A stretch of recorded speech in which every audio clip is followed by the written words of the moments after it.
जब घड़ी का काटा करता है 4 बजे का इशारा तो खबरों से हाई हो जाता है पारा। क्योंकि 4 बजे हम चक्रव्यूह के साथ आपके सामने पेश होते हैं। नमस्कार, कैपिटल टीवी उत्तर प्रदेश में आपका स्वागत है और मैं आपके साथ प्रिया बिस्ट।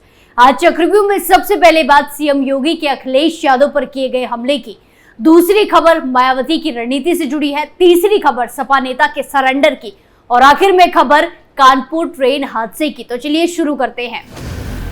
पहली खबर में बात सीएम योगी की, जहां उत्तर प्रदेश की 10 सीटों पर होने वाले उपचुनाव के बीच समाजवादी पार्टी अध्यक्ष अखिलेश यादव और मुख्यमंत्री योगी आदित्यनाथ के बीच जुबानी जंग संस्कारों तक पहुंच गई है। सीएम योगी ने सपा अध्यक्ष पर संस्कारों का जिक्र करते हुए जोरदार हमला किया और कहा कि ये उनके संस्कार हैं जो भारत की संत परमात्मा को माफिया कहते हैं। सीएम योगी आदित्यनाथ बुधवार को गाजियाबाद पहुंचे थे, जहां उन्होंने अखिलेश यादव पर जमकर निशाना साधा और कहा कि माफियाओं के सामने नाक रगड़ने वाला व्यक्ति, दंगाइयों के सामने घुटने टेकने वाला व्यक्ति आज भारत की संत परंपरा को माफिया कहता है।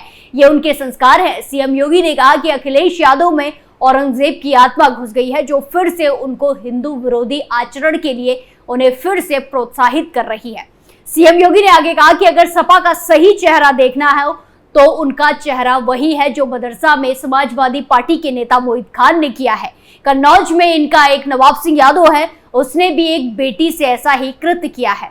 सीएम योगी ने 2017 से पहले सपा सरकार का जिक्र करते हुए कहा कि 10 साल पहले सपा की सरकार में यूपी में अराजकता का माहौल था, महिलाएं असुरक्षित थी और गुंडा टैक्स लेने वालों के सामने सरकार के लोग नतमस्तक रहते थे। दरअसल सपा अध्यक्ष अखिलेश यादव ने यूपी में फर्जी एनकाउंटर को लेकर सीएम योगी आदित्यनाथ पर हमला बोलते हुए कहा था कि मठाधीश और माफिया में ज्यादा अंतर नहीं होता। उन्होंने कहा कि यूपी में बीजेपी चुनाव हार गई है, इसीलिए मुख्यमंत्री गुस्से में घूम रहे हैं।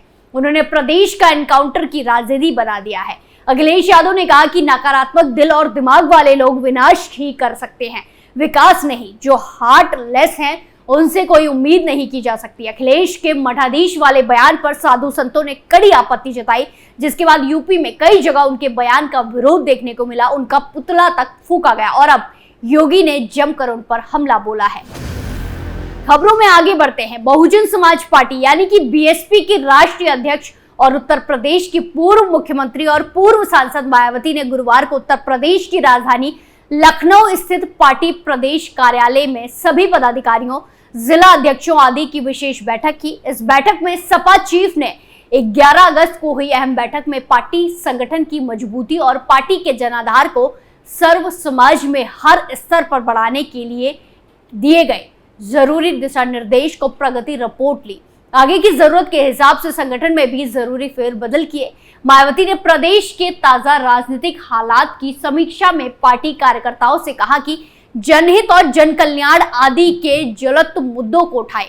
बसपा चीफ ने आगे कहा कि जातिवाद, सांप्रदायिक और जाति बिरादरी पर आधारित संकीर्ण राजनीति करते रहने की वजह से बीजेपी के विरुद्ध जन विश्वास के अभाव के फलस्वरूप बीएसपी को काफी मुस्तैदी से अपनी पैठ जनता में जमाने की जरूरत है, ताकि इसका लाभ विधानसभा की 10 सीटों पर होने वाले विधानसभा में मिल सके।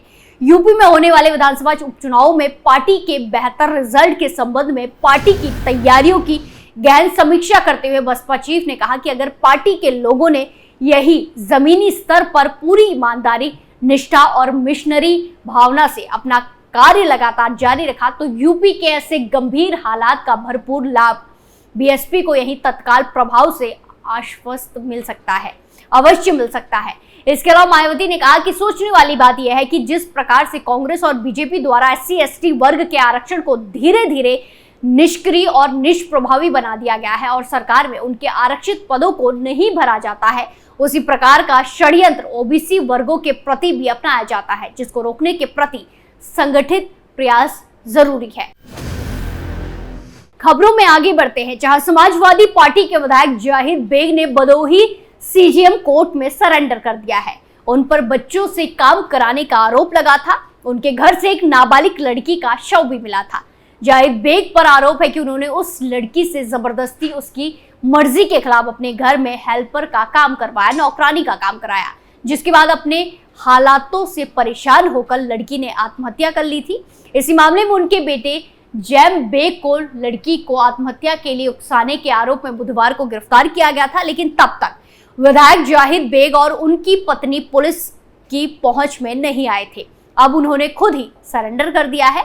उन्होंने भदोही सीजेएम कोर्ट में सरेंडर किया। आपको बता दें कि 9 सितंबर को भदोही थाना क्षेत्र के मालिकाना कस्बे में विधायक के घर में नाबालिग का शव मिला था। पुलिस ने इस मामले को लेकर कहा कि लड़की विधायक के घर में हेल्पर के तौर पर काम किया करती थी और कई सालों से वहीं रह रही थी। वो घर की सबसे ऊपर की मंजिल पर एक कमरे में लटकी हुई मिली थी।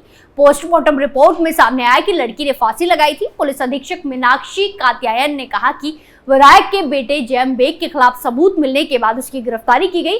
इसके साथ ही पुलिस ने यह भी बताया कि उनकी जांच में पता चला कि विधायक जाहिद बेग और उनकी पत्नी सीमा बेग ने 17 साल की लड़की से उसकी इच्छा के खिलाफ काम करवाया। उन्होंने बताया कि लड़की ने अपने हालातों से तंग आकर 8 सितंबर की रात को आत्महत्या करी थी। विधायक और उनकी पत्नी के खिलाफ बीएनएससी की धारा 108 के तहत पुलिस मामला पहले ही दर्ज कर चुकी है और आगे की कानूनी कार्रवाई चल रही थी। उनकी जांच के दौरान ये पता चला कि 15 साल की एक और नाबालिग लड़की पिछले 2 सालों से विधायक के घर पर हेल्पर के रूप में काम करती है। पुलिस ने बताया कि जिला मजिस्ट्रेट विशाल सिंह के निर्देश पर पुलिस और जिला प्रशासन के अधिकारियों की एक संयुक्त टीम ने 10 सितंबर को उसे बचा लिया। उसे भदोही के बाल कल्याण समिति के समक्ष प्रस्तुत कर राजकीय बाल गृह प्रयागराज भेज दिया गया। पुलिस के मुताबिक घर से आजाद कराई गई नाबालिग लड़की ने बताया कि 17 साल की लड़की ने अपनी मौत से कुछ दिन पहले उसे बताया था कि वो घर के कामकाज से ऊब चुकी है और हालात से तंग आकर घर से भागना चाहती है। आखिरी खबर में बात कानपुर ट्रेन हादसे की, जहां कानपुर ट्रेन में लगातार 2 बार हुई भारतीय रेल को बड़ा नुकसान पहुंचाने की साजिश नाकाम हुई है, क्योंकि इस हादसे और साजिश में कोई भी मासूम शिकार नहीं हुआ। हजारों लोगों ने कानपुर से होकर इस ट्रेन से गुजरने वाली साबरमती एक्सप्रेस ट्रेन और कालिंदी ट्रेन में सफर किया, लेकिन हादसे में किसी भी तरह की घटना नहीं घटित हुई। लेकिन हादसे की साजिश की जांच कर रही तमाम एजेंसियां कानपुर में हुई कालिंदी एक्सप्रेस ट्रेन के हादसे की साजिश कानपुर में मुडेरी गांव से यूपी के आजमगढ़ पहुंच गई है। कानपुर के शिवराजपुर क्षेत्र के पास रेलवे ट्रैक पर कालिंदी एक्सप्रेस को डिरेल करने की कोशिश की गई थी, पटरी से बाहर करने की कोशिश की गई। उसके लिए ट्रेन के आगे एलपीजी से भरा हुआ सिलेंडर, एक कांच की बोतल में पेट्रोल और मिठाई के डब्बे में विस्फोटक रखकर उसके धमाके के साथ उड़ाने की नापाक कोशिश की गई थी। इस साजिश में 200 संदिग्ध लोगों से जांच एजेंसियों के साथ कानपुर पुलिस ने पूछताछ की, लेकिन कोई खास जानकारी नहीं हाथ लग सकी।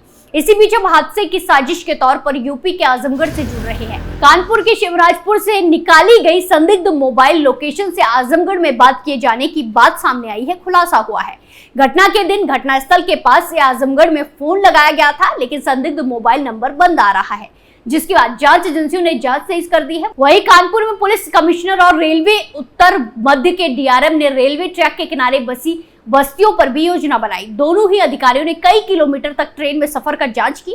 हादसे को ध्यान में रखकर रेलवे किनारे बसी अवैध बस्तियों को हटाने की तैयारी की जा रही है। चक्रव्यूह फिलहाल के लिए इतना ही, फिर पेश होंगे सनसनीखेज खबरों के साथ। बाकी तमाम खबरों के लिए देखते रहिए कैपिटल टीवी उत्तर प्रदेश। नमस्कार।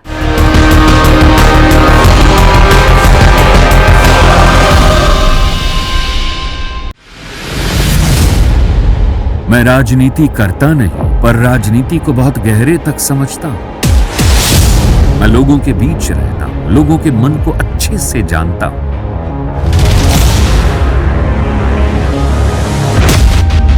पब्लिक और पॉलिटिक्स की हर नब्ज को खूब पहचानता हूं। संघर्ष की सियासत से सत्ता के सिंहासन तक मैं हर खबर से खरा सच निकालता हूं।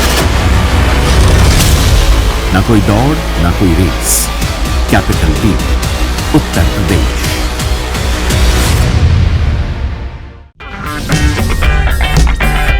अगर आपको हमारा वीडियो पसंद आया हो तो इसे लाइक करें, हमारे चैनल को सब्सक्राइब करें और हाँ, बेल आइकन दबाना ना भूलें, ताकि आप तक हमारे वीडियो की नोटिफिकेशन पहुंचती रहे।